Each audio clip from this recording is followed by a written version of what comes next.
నేనైతే శ్రీవారి సుప్రభాత సేవలో ఈనాడు పాల్గొనడం అయితే జరిగిందండి. గతంలో లక్కీ డిప్ ద్వారా నేను సెలెక్ట్ అయ్యాను. ఈరోజు మే 4వ తారీఖున ఉదయం ఈ సేవలో పాల్గొన్నాను. కాకపోతే ఈరోజు నాకు స్వామివారిని చాలా ఒక 2-3 సంవత్సరాల తర్వాత ఇవాళ నేను స్వామివారిని చాలా దగ్గరగా అయితే చూశాను. చాలా ఆనందం అనిపించింది. ఎందుకంటే స్వామివారు వచ్చి ఈరోజు అంటే మనకి ఈ సేవలో ముఖ్యంగా స్వామివారికి విశ్వరూప దర్శనంలో ఉంటారు. అంటే స్వామివారి ఒంటిపైన ఎటువంటి పుష్పాలు అయితే ఉండవన్నమాట.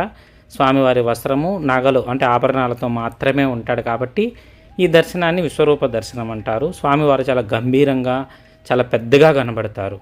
తర్వాత తోమాల జరిగిన తర్వాత పూలన్నీ వేసేసరికి స్వామివారు ఎత్తు తక్కువ అనిపించడము, అంత గంభీరత్వం అనిపించదు.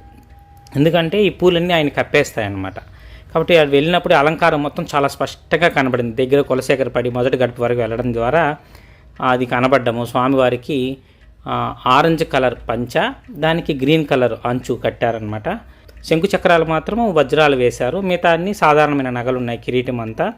ఇందులో ఇంకో విశేషం ఏమిటంటే పక్కనే ఈరోజు ప్రధాన అర్చకులుగా గొల్లపల్లి శ్రీకృష్ణ దీక్షితులైతే స్వామివారి కొలువులో ఉన్నారు. ఆ అబ్బాయి నాకు కొంచెం బాగా పరిచయము. స్వామి పక్కన ఆ అబ్బాయిని చూస్తే నాకు మనసు చాలా ప్రశాంతత అనిపించింది. ఎందుకంటే మనకి తెలిసిన వాళ్ళు ఎవరైనా కూడా ఒక ఉన్నతమైన స్థానంలో ఉన్నతమైన చోట ఉన్నప్పుడు నేను దాన్ని చాలా సంతోషిస్తాను. ఎప్పుడు ఈర్ష్యాద్వేషాలు రావు నాకు. ఎందుకంటే మనకి తెలిసిన వాళ్ళు ఒక మంచి పొజిషన్లో ఉన్నారు అన్నప్పుడు నేను చాలా దాన్ని ఎంజాయ్ చేస్తాను. ఎందుకంటే అటువంటి వాళ్ళు నాకు తెలుసు అన్న ఒక భావన నాకు ఎప్పుడూ ఉంటుంది. చాలా సంతోషం అనిపించింది స్వామి పక్కన అబ్బాయిని చూడడము. కాకపోతే దర్శనము విషయానికి వస్తే మాత్రము చాలా అద్భుతంగా జరిగింది. పైన నుంచి కింద వరకు స్వామిని పాదాలతో కూడా మనం చూడగలుగుతాము. ఎందుకంటే పాదాల దగ్గర ఎప్పుడు తులసి నిండిపోయి ఉంటుంది. అర్చన తర్వాత ఆయన పాదాలు చూడలేము. కాబట్టి అంటే ఈ సేవలో మాత్రం మనకి ఆయన పాదాలు నుంచి పై వరకు మనకి స్వామివారి దర్శనం అయితే అవుతుంది. ఇక ఆలయంలో నాకు విశాఖపట్నానికి చెందిన వాళ్ళు చెన్నైలో సెటిల్ అయ్యారంట.